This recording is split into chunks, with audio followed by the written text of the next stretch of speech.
আগামী ৩১ তারিখ আমরা একটা প্রতিবাদ নারী সমাবেশ করব সোহরাওয়ার্দী উদ্যানে। নারীদের উপরে এই অত্যাচারের এবং নারীদের কাজে বাধা দেওয়ার এবং হামলার প্রতিবাদে আমরা আমাদের যে নারী সংগঠন আছে সেই নারী সংগঠনের উদ্যোগে আগামী ৩১ তারিখ আমরা একটা প্রতিবাদ নারী সমাবেশ করব সোহরাওয়ার্দী উদ্যানে।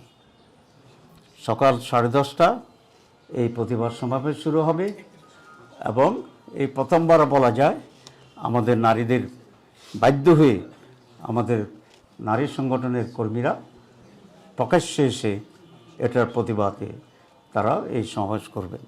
যদি তাতেও সমস্যার সমাধান না হয় তাহলে আমাদের মহিলাদের পক্ষ থেকেও আরও ব্যাপক কর্মসূচি থাকবে।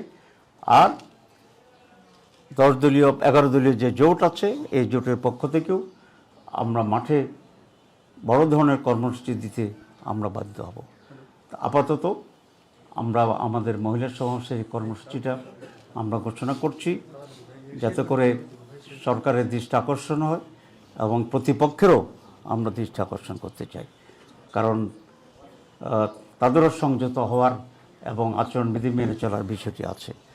অন্যথায় এই জাতি যা করণীয় সেটা করবে ইনশাআল্লাহ।